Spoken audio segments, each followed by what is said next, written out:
നീ അവനൊന്ന് വിളിച്ചാ എന്തോ ഒരു ചുറ്റിക്കളി ഉണ്ട് അമ്മായി. ഹലോ, അങ്ങനെ നമ്മുടെ ഉപ്പുമുളകിൽ കേശുവിനെ തട്ടിക്കൊണ്ടുപോവുകയാണ് ഒരു കൂട്ടം ചെറുപ്പക്കാർ. അതേ പ്രേക്ഷകരെ, നമ്മളെയൊക്കെ ഭയങ്കരമായിട്ട് നെഞ്ചിടിപ്പിക്കുന്ന, പാറമട കുടുംബത്തെ പോലും ഭയങ്കരമായിട്ട് തളർത്തുന്ന ഒരു രംഗങ്ങൾ തന്നെയാണ് നമുക്ക് ഇന്നത്തെ പ്രൊമോയിൽ കാണുവാൻ സാധിക്കുന്നത്. അതായത് നമ്മുടെ കനക ആന്റി മാർക്കറ്റിൽ പോകുന്ന വഴി നമ്മുടെ കേശുവിന്റെ ബൈക്ക് അവിടെ റോട്ടിലിരിക്കുന്നു. കേശുവിനോട്ട് കാണുന്നില്ല.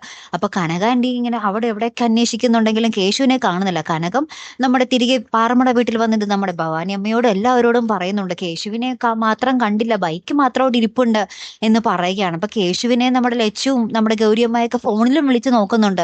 ആരെ കിട്ടാനും ഫോൺ എടുക്കുന്നേ ഇല്ല കേട്ടോ. അപ്പൊ ഇവരെല്ലാരും ഭയങ്കര ടെൻഷനിൽ നിൽക്കുക. അയ്യോ, കേശുവിന് എന്തെങ്കിലും സംഭവിച്ചോ എന്നുള്ള പന്തികേടിൽ ഇവര് നിൽക്കുവാണേ. എല്ലാവരും ഭയങ്കര ടെൻഷൻ. പിന്നീടാണ് അവിടെ എന്താണ് സംഭവിച്ചത് എന്ന് നമ്മളെ കാണിക്കുന്നത്. ഒരു കൂട്ടം ചെറുപ്പക്കാർ കാറിൽ വരുന്നുണ്ട്. ശേഷം കേശുവിനെ കാണുന്നുണ്ട്. കേശുവിനെ പിടിച്ചു വലിച്ച കാറ് കയറ്റി കൊണ്ടുപോകുന്നുണ്ട്. ഇനി ഒന്നല്ലെങ്കിൽ കേശു ആർക്കെങ്കിലും പണി കൊടുത്തിട്ട് തിരിച്ച് പണി കൊടുക്കാൻ കേശുവിനെ കൂട്ടി കൊണ്ടുപോയതായിരിക്കും, നല്ല ഇടി കൊടുക്കാൻ വേണ്ടി. അല്ലെങ്കിൽ ഉറ്റ സുഹൃത്തുക്കൾ കേശുവിനെ കണ്ടപ്പോൾ കൂടെ കറങ്ങാൻ വേണ്ടി കൊണ്ടുപോയതായിരിക്കും അല്ലെ. കാത്തിരിക്കാം കേട്ടോ. അപ്പൊ അടുത്തൊരു വീഡിയോയുമായി വരുന്നത് വരയ്ക്കും ഗുഡ് ബൈ.